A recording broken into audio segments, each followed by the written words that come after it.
तो चलिए क्लास 12 के सभी विद्यार्थीगण, आज हम लोग देखने जा रहे हैं क्लास 12 के केमिस्ट्री जो लेसन 2 होगा बिलियन, जो हम लोग इंग्लिश में सॉल्यूशन बोलते हैं, उसका कुछ महत्वपूर्ण ऑब्जेक्टिव है जो आप लोग देखिएगा, ध्यान दीजिएगा। अगर आपको याद होगा तो बोलिएगा मेरे साथ साथ। यहाँ पर आपका सवाल बन रहा है पहला कि मोलालता जो होती है, मोलालता किससे संबंधित होती है? मोलालता किससे संबंधित होती है? ग्राम प्रति लीटर, लीटर प्रति मोल। देखिए मोलालता प्रदेश होती है, उसका ऐसा ही मात्रक होता है आपका मोलालता के मोल प्रति लीटर। क्या होती है? मोल प्रति लीटर नहीं, मोल प्रति केजी होती है। क्या होती है? मोल प्रति केजी। तो याद रखिएगा, इसका जवाब हो जाएगा मोल प्रति केजी, क्योंकि ये द्रव्यमान से संबंधित होता है। आज जब मोल प्रति लीटर कहेगा तो ये मोलालता हो जाएगी, ये हो जाएगा मोलालता हो जाएगा। बट यहाँ बात हो रही है मोलालता की, तो जब मोलालता कहेगा तब हो जाएगा मोल प्रति किग्रा। मोल प्रति किग्रा यानी इसका ऐसा ही मात्रक होती है, क्योंकि ये द्रव्यमान से संबंधित होता है और ये लीटर से होता है, तो इसलिए मोल प्रति लीटर होती है। बात रहा कि मोलालता पर ताप का प्रभाव पड़ता है कि नहीं, तो मोलालता पर ताप का प्रभाव नहीं पड़ता है, बट मोलालता पर ताप का प्रभाव पड़ता है। इसका परफेक्ट जवाब क्या हो जाएगा? डी हो जाएगा।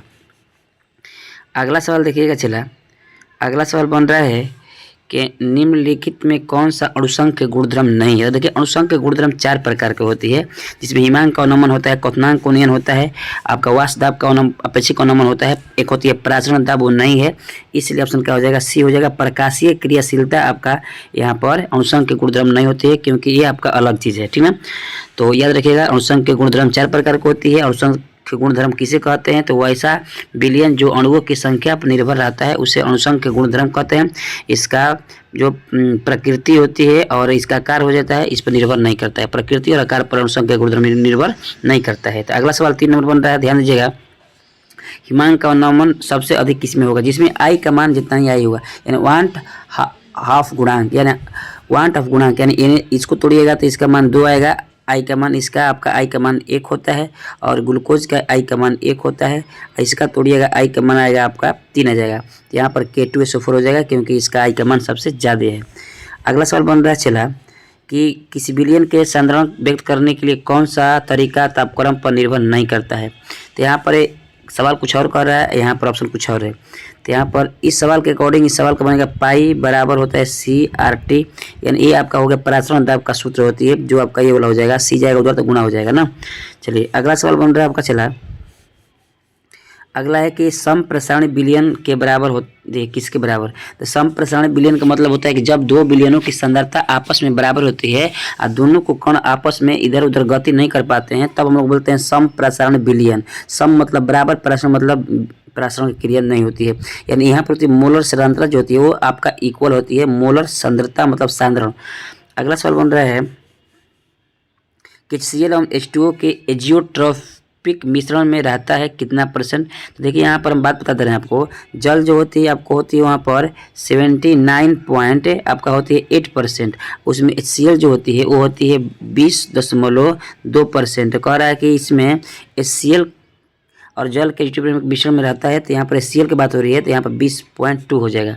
20 पॉइंट क्या हो जाएगा? 2 हो जाएगा। तो चलिए चलते हैं अगले सवाल की ओर।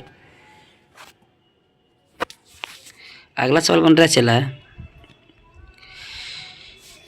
किसी विलयन के अणुसंघ के गुणधर्म निर्भर करता है विलय के कणों पर, विलय के कणों की प्रकृति पर बिल्कुल नहीं, विलय के कणों की प्रकृति पर बिल्कुल नहीं, विलय तथा विलय के कणों पर। देखो ये आपको प्रकृति पर निर्भर कभी नहीं करता है, ये अणुओं की विलय के कणों की संख्या पर निर्भर करता है। ऑप्शन क्या हो जाएगा? ए हो जाएगा। इसका ऑप्शन क्या हो जाएगा? ए, क्योंकि इसका नाम है अणुसंघ के गुण, यानी अणुओं की संख्या पर निर्भर करता है, और ये 4 प्रकार की होती है, हालांकि आपको मालूम हो चुका होगा।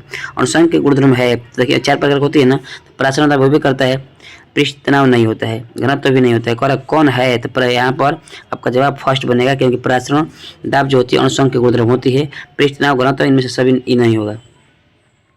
अगला निम्नलिखित में से किसका परासरण दाब सबसे कम होता है? सबसे कम कहिएगा तो सोना का होता है, क्योंकि इसका आई का मान यहाँ पर ये टूट भी नहीं करता है, तो इसका आई का नहीं होता है। पोटेशियम क्लोराइड ये सब होता है, ये सोना मतलब सोना हो जाएगा ना। अगला है निम्नलिखित में से किसका परासरण दाब सबसे कम होता है? सबसे कम, यहाँ पर सोना हो गया। अगला चलिए, किसी गैस की द्रव में विलेयता बढ़ाने के लिए क्या होनी चाहिए? तो किसी गैस की द्रव में विलेयता बढ़ाने के लिए, विलेयता बढ़ाना है तो अधिक दाब देना पड़ेगा, ताप ना, इसमें आपका ये बोला हो जाएगा, ताप अधिक करना होगा। ताप क्या करना होगा? अधिक करना होगा। मूल प्रभाज में आपको बताया गया है कि x आपका a है प्लस में x b है, तो विलय का मूल प्रभाज का योग 1 होता है। तो जब x a दे दिया है, x b निकालना है तो 1 में से इतना घटा लीजिएगा तो आपका आ जाएगा उतना ही, यानी 0.5 आ जाएगा।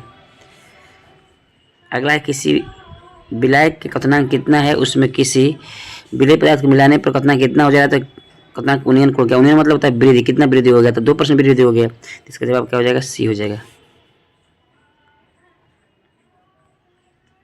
अर्धपरागम झिल्ली से क्या गुजरते हैं, बहुत मोस्ट सवाल है, यानी इंपॉर्टेंट। अर्धपरागम झिल्ली से खाली विलायक के कण ही गुजरते हैं। गैस से बनाए विलयन क्या कहते हैं, गैस से गैस जो बनता है शुद्ध तो कभी होगा नहीं, विषमांगी तो होगा नहीं, समांगी मिश्रण होता है। क्या होता है, समांगी मिश्रण को हम लोग बोलते हैं क्या, विलयन। शुद्ध जल की मृदुता कितनी होती है, 55.5 होती है, तो इसका जवाब क्या हो जाएगा, 55.5।